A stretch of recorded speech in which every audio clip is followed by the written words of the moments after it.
Bem-vindo você, filho e filha. Vamos orar pelos pedidos.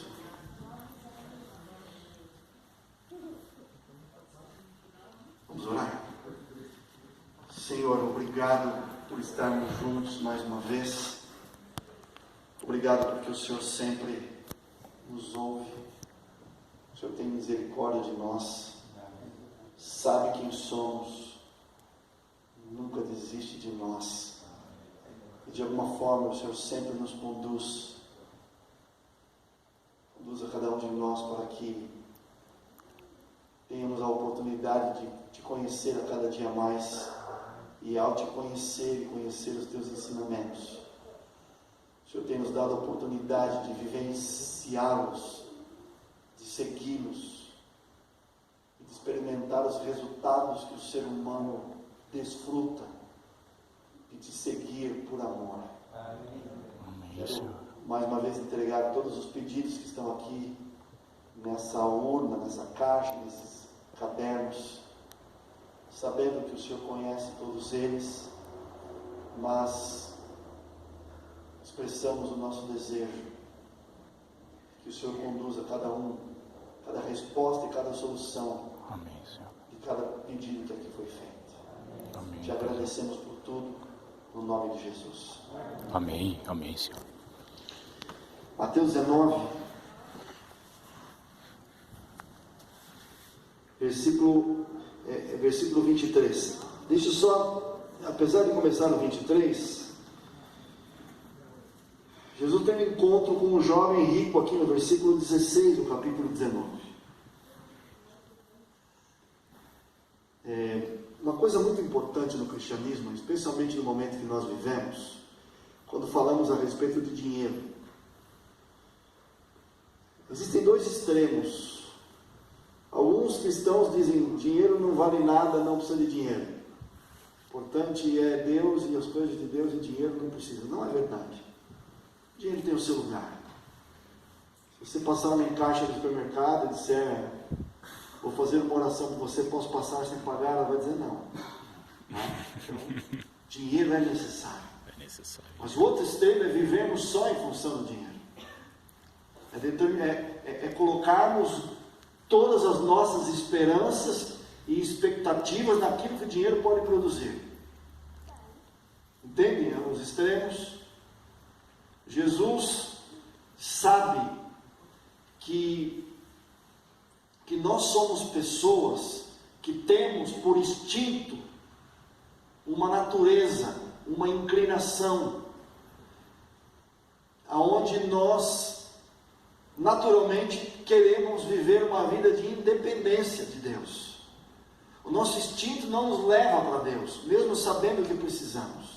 O nosso instinto nos impulsiona a fugirmos de Deus e a tentarmos viver a nossa vida tomando as nossas próprias decisões, fazendo as nossas próprias escolhas, da maneira como nós achamos que é certo.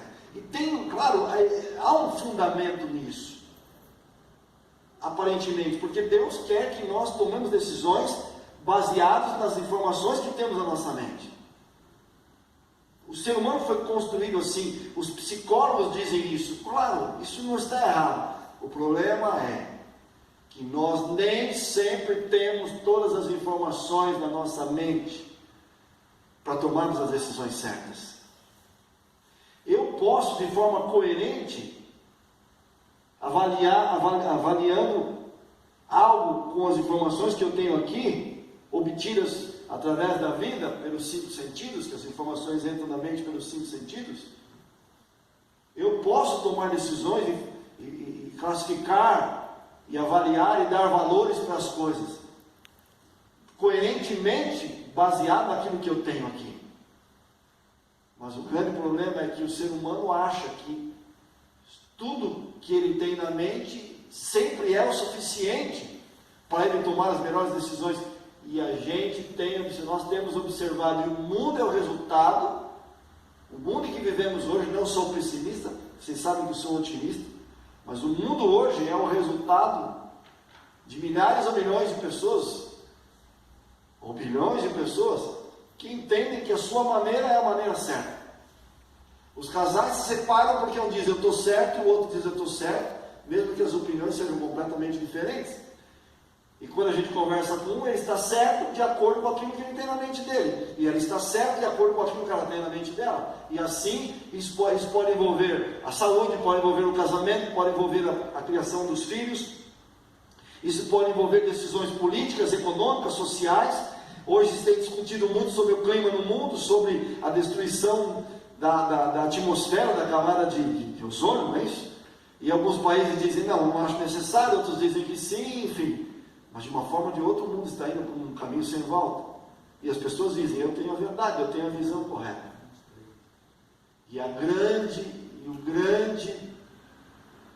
saída para isso tudo está na Bíblia. Mas alguns dizem, tá bom, está na Bíblia, mas um interpreta a Bíblia de um jeito, outro interpreta a Bíblia de outro jeito. E quem está certo?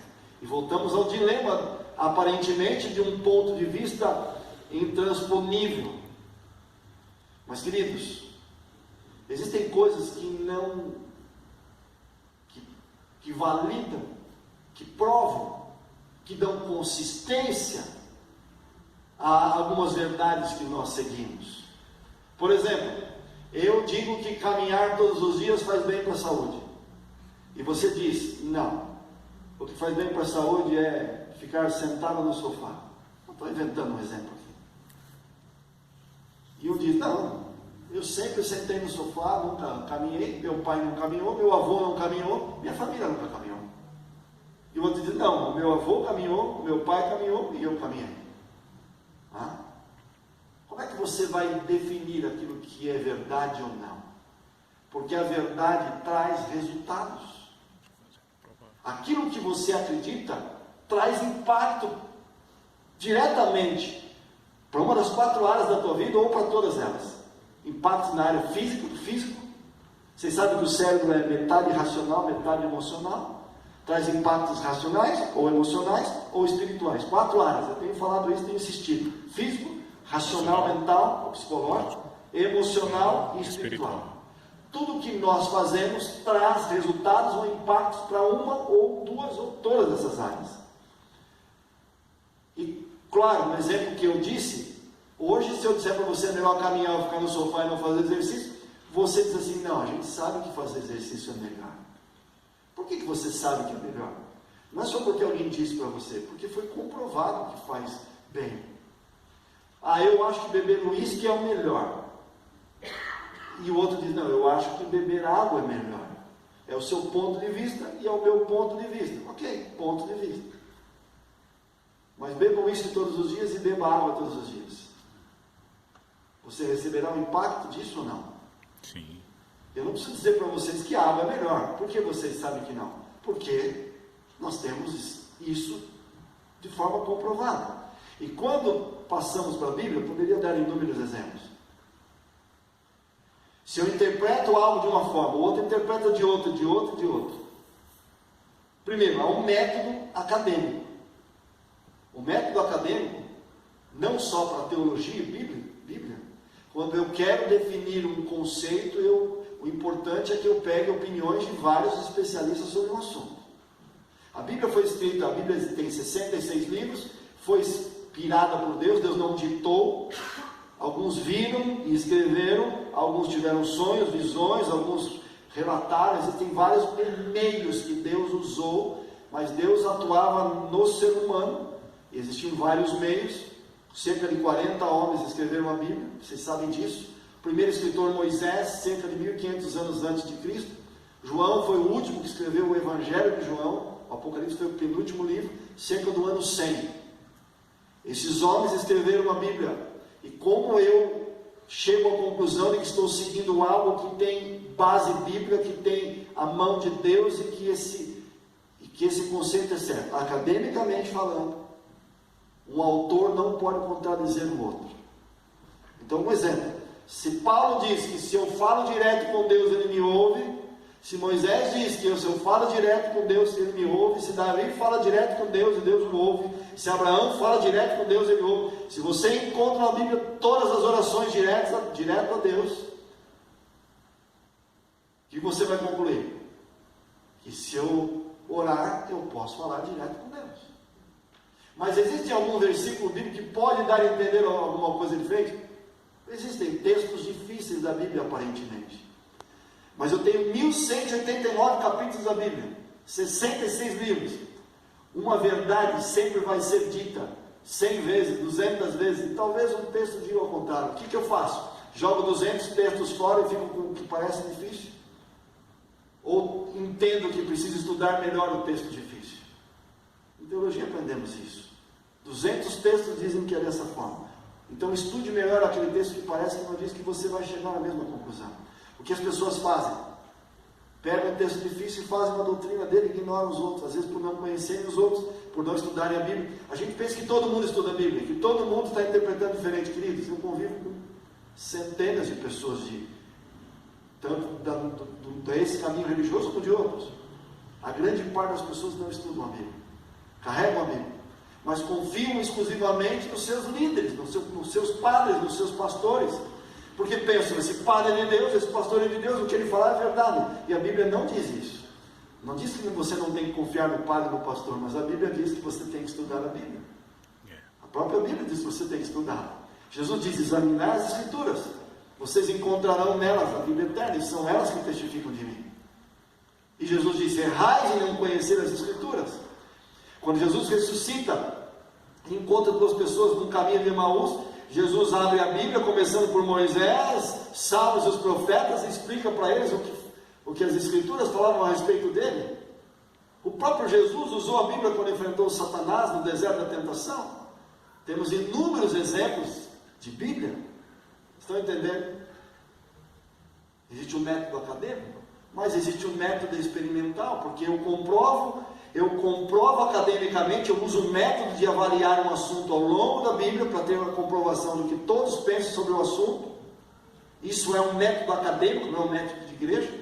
E depois eu experimento viver essa verdade que eu concluí, e percebo os resultados que ela traz, ou esses conceitos ou doutrinas trazem para a minha vida. Entende isso? E isso funciona. Assim como funciona beber água e não uísque, andar e não ficar no sofá, funciona, por exemplo, ter uma vida com Deus, de oração, de estudo da Bíblia, e perceber o impacto que isso traz no teu coração, que não tem paz e passa a ter paz, que não tem sentido para a vida e passa a ter sentido para a vida.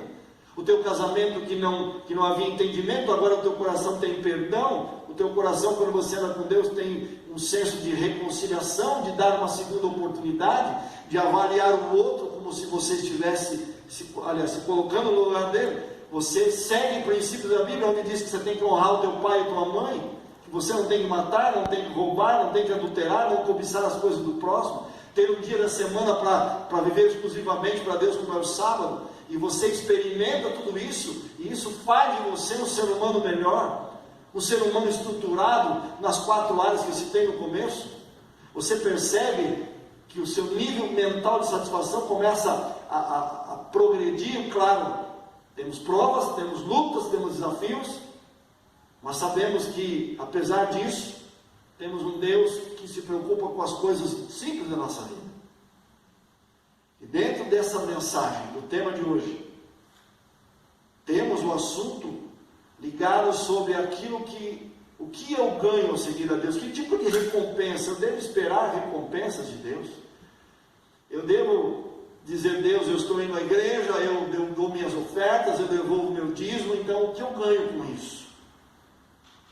E por isso eu entrei inicialmente no assunto de dinheiro e abri um pouco mais o leque, para que nós pudéssemos pensar, Deus, o interesse de Deus está em nós, em primeiro lugar. Você não precisa ter ações, primariamente falando, inicialmente falando, você não precisa ter ações para comprar a Deus, até porque Deus sabe o que você está pensando. Você pode fazer alguma coisa para um ser humano com uma segunda intenção. Deixa eu tratar bem o Sérgio, porque o dia que eu precisar de uma pessoa para me levar para o aeroporto, o Sérgio tem um carro que faz isso, quem sabe ele me leve e não me cobre. Então eu vou tratar o Sérgio bem, vou tratar o Andrade bem, porque quem sabe quando eu for para a praia, uma mochila, alguma coisa no meu carro, então, Nós podemos pensar isso, o outro ser humano pode não perceber, mas Deus não. Deixa eu levar essa oferta para a igreja, porque quando eu precisar disso, Deus vai me dar. Ele está vendo que você está pensando isso. Mas o interesse de Deus, Deus diz, vinde a mim, está cansado, sobrecarregado, eu te ajudo. Ele diz, vinde a mim, faz isso que eu vou te ajudar. Ele te ajuda. A gente tem o hábito de dizer assim, ó, venha a Deus como você está. E Deus te aceita como você está. É claro que Deus te aceita como você está. Mas Ele te aceita como você está para fazer você ser uma pessoa melhor. A frase de te aceitar como você está correta. Mas quando você vai a Deus como você está, o que você tem de bom Ele preserva. Ele amplia. Ele faz você ser melhor do que você era. O que você tem que estar te destruindo? Ele te orienta, Ele te motiva, Ele muda o teu gosto. E a grande pergunta aqui foi essa. O jovem rico, em primeiro lugar, ele não consegue abandonar o dinheiro para ele estar na frente de Deus. Existem muitos homens na Bíblia que tiveram condição econômica boa. E Deus disse, ok. Mas esse jovem rico, o dinheiro dele estava na frente de Deus. Nada para ele era mais importante que o dinheiro. E Jesus teve que dizer para ele, se você continuar tendo esse tipo de perfil, se você continuar colocando dinheiro em primeiro lugar, isso vai destruir tua vida. Tira isso da tua vida. Você não sabe lidar com isso. Tem gente que sabe lidar com dinheiro, tem gente que não sabe. Tem gente que sabe lidar com a esposa, tem gente que não sabe. Tem gente que sabe se relacionar, tem gente que não sabe. Então a gente não pode definir assim, ó, dinheiro é bom para todo mundo. Tem gente que não sabe lidar. Agora tem gente que sabe lidar e vai colocar o dinheiro no seu lugar, no lugar certo, no valor certo. Esse jovem rico não conseguia. E Jesus disse, você precisa tirar isso da tua vida. E quando Jesus diz, o jovem abaixa a cabeça e vai embora, porque ele era dono de muitas coisas, ele falou, não consigo viver sem isso. O dinheiro era mais importante que Jesus. E nesse contexto, no versículo 23, disse Jesus aos seus discípulos, em verdade vos digo que um rico dificilmente entrará no reino dos céus. Por que Jesus disse que um rico teria dificuldade para entrar no reino dos céus? Porque, queridos, o dinheiro propicia muitas coisas nesse mundo. Estou dizendo algo errado? O dinheiro propicia muitas coisas nesse mundo. Não resolve tudo, não traz todas as soluções, mas ele traz muitas coisas. Ele traz a cama, pode não trazer o sono. Ele traz prazeres, ele traz o dinheiro para você comprar o remédio, mas às vezes não traz a saúde. O dinheiro não serve para tudo, mas serve para muitas coisas. E Deus sabe disso. Então Deus sabe que o dinheiro, as riquezas, seria um concorrente, vamos dizer assim, uma espécie, de Deus. Tanto é que ele diz, não tem como seguir a Deus e o dinheiro, você vai idolatrar. É um desafio para nós. Se eu falasse para você que você ia ganhar R$1 bilhão agora, você ia gostar ou não? Ia, né? Qualquer um ia gostar. E se eu falasse para você que se te der R$1 bilhão, você abandonar, pode guardar 9 mandamentos, mas um você não vai guardar. Ó, você pode guardar 9 mandamentos, mas o sábado você não vai guardar. Porque você vai ter que fazer algo no sábado que você não vai poder ficar perto de Deus nesse dia. Você aceitaria 1 milhão ou não? 1 bilhão ou não? Não precisa responder. Qual é o teu preço? Será que a gente tem um preço? Será que temos um preço? 10 milhões, 1 trilhão. Você abandonar a tua esposa, você abandonar? Entende? Jesus está dizendo que dificilmente um rico entrará no reino dos céus. Não é que está dizendo que é impossível, ele vai dizer em seguida que é possível, mas é difícil, porque tem coisas na nossa vida que disputam. Eu converso com pessoas, eu aconselho pessoas quase todos os dias, que não conseguem, por exemplo, colocar a Deus em primeiro lugar. Outro dia eu conversei com uma mulher, a mulher dizia assim, faz um tempo, ela dizia assim, meu marido disse, se eu for à igreja, eu não entro em casa. Pode ir para a igreja, mas você não volta. E aí? É fácil? Eu passei um pouco por isso, não com a esposa, com a mãe. Você pode aí, mas você não entra aqui. Eu dormi fora de casa uma vez. Jesus está dizendo, existem coisas que disputam, e é um detalhe importante. Por que Deus pede para ser o primeiro? Será que Deus senta no trono e diz assim, eu sou Deus, eu criei você, eu sou o primeiro, você tem que me seguir. Eu mando aqui, eu sou o Criador, eu mando. Será que Deus quer que seja o primeiro por isso? Deus não quer ser o primeiro por isso. É porque nós precisamos, ser humano mentalmente, ele precisa ter estabilidade racional, mental, espiritual e física. E ele necessita que aquilo que estiver ocupando a prioridade na sua mente, o primeiro lugar, aquilo que ele dá mais importância, precisa ser algo estável, que não muda. Porque se eu coloco em primeiro lugar minha esposa e ela não me ama, eu me desespero. Se eu coloco o dinheiro em primeiro lugar e ele acaba, eu me desespero. Se eu coloco a fama em primeiro lugar e a fama acaba, eu me desespero. Agora, se Deus está em primeiro lugar e eles se queridos, eu não posso, a gente não se relaciona com Deus do mesmo jeito que a gente se relaciona aqui ainda. Mas Deus se mostra para a gente. O João disse que me falaram que você veio por ver a TV Novo Tempo. Não foi por acaso. Ele poderia assistir 500 outros canais. Sintonizou, eu nem sei a tua história, mas só sei desse detalhe, mas com certeza, de alguma maneira Deus conduziu ele para aquele canal. Ele se permitiu, ligou o canal, ouviu algo que fez sentido para ele. É uma pessoa que a gente já percebe pelo jeito, que busca algo melhor, que busca crescimento, que busca aprender. O Espírito Santo diz assim, é isso que eu quero que você faça. Ele está aqui, primeira vez hoje. Segunda vez hoje. Não existe sorte ou azar. As pessoas que se colocam de alguma maneira no raio de ação do Espírito Santo são conduzidas por Ele. Entendem isso? Dificilmente entrarão no reino dos céus. E ainda vos digo que é mais fácil passar um camelo pelo fundo de uma agulha do que um rico entrar no céu. Esse é um outro assunto. Uma hora nós conversamos, era um muro, havia um espaço para se passar, era quase impossível para um camelo passar, não é agulha, mas era um lugar no muro. Mas quando os discípulos ouvem isso, olha que interessante. Eles ficaram grandemente maravilhados e disseram, Senhor, sendo assim, quem vai poder ser salvo?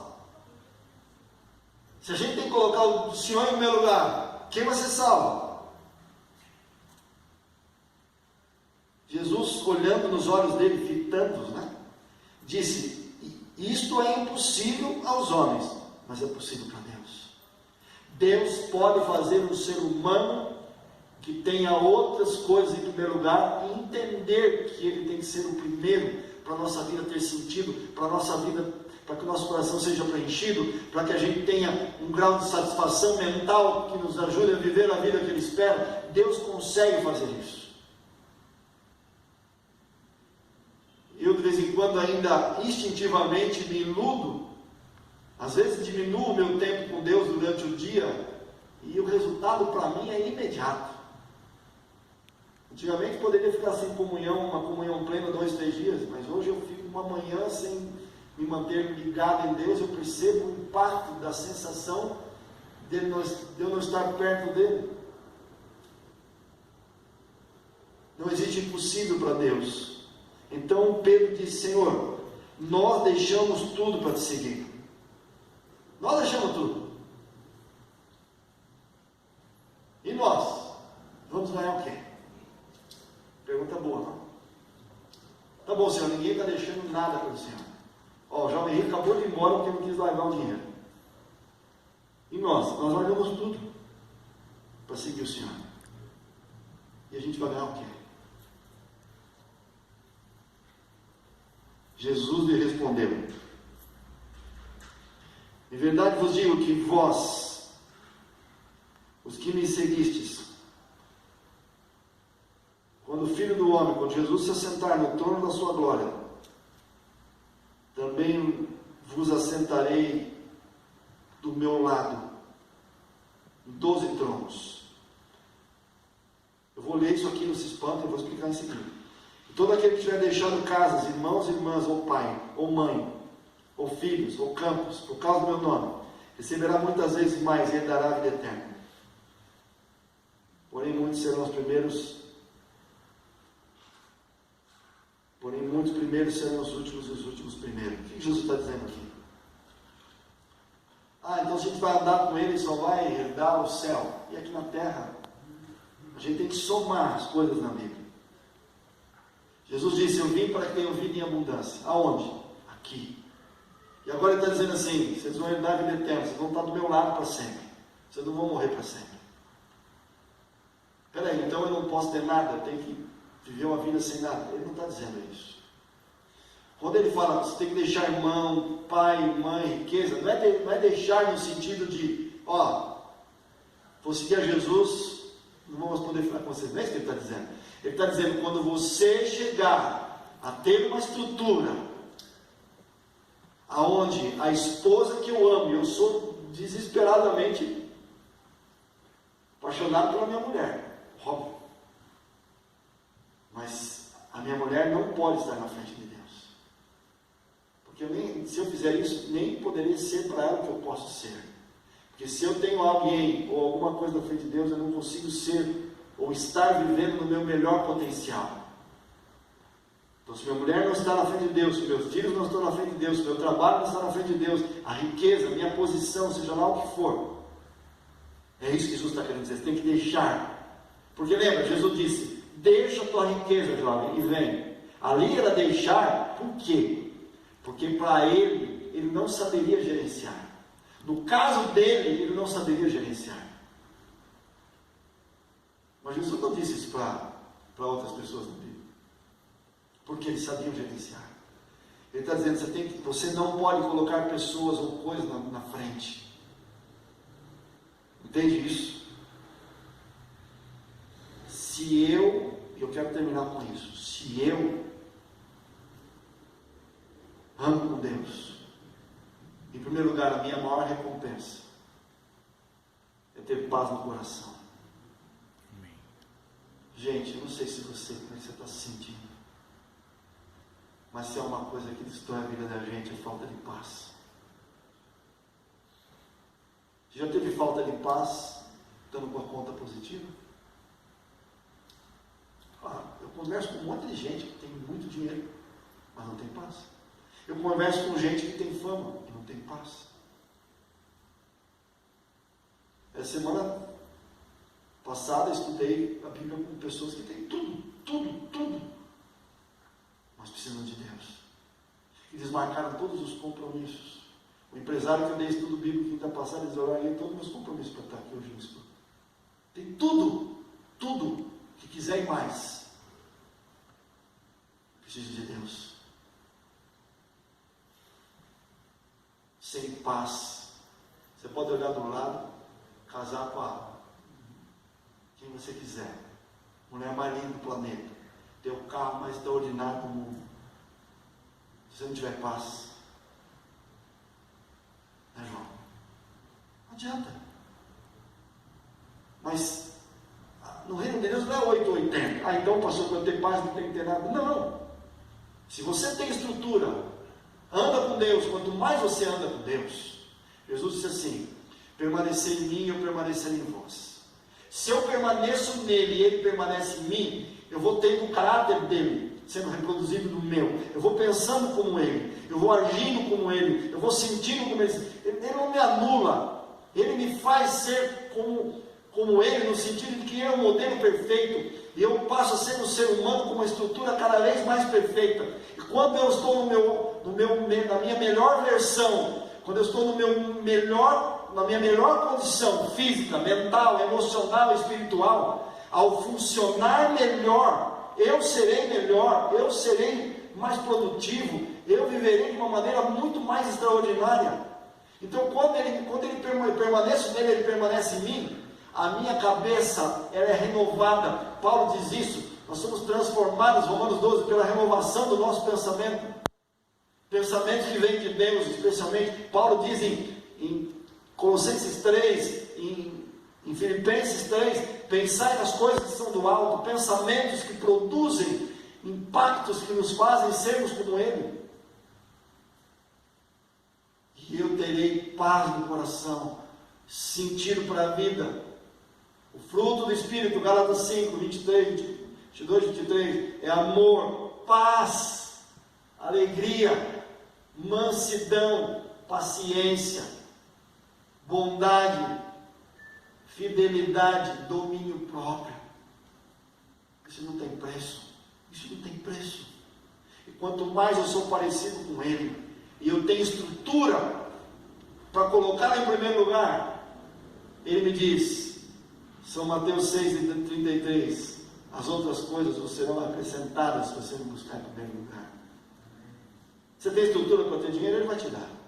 Você tem estrutura para ter uma esposa, um marido? Ele vai te dar. Tem estrutura para ter fama, talvez ser muito conhecido? Vai, se você colocar em primeiro. Para Deus essas coisas são fáceis. O escritor Ellen White diz que Deus é bom demais para dizer não, quando o sim vai ser melhor para a gente. Mas Ele é bom demais para dizer sim, quando Ele sabe que o não vai ser melhor.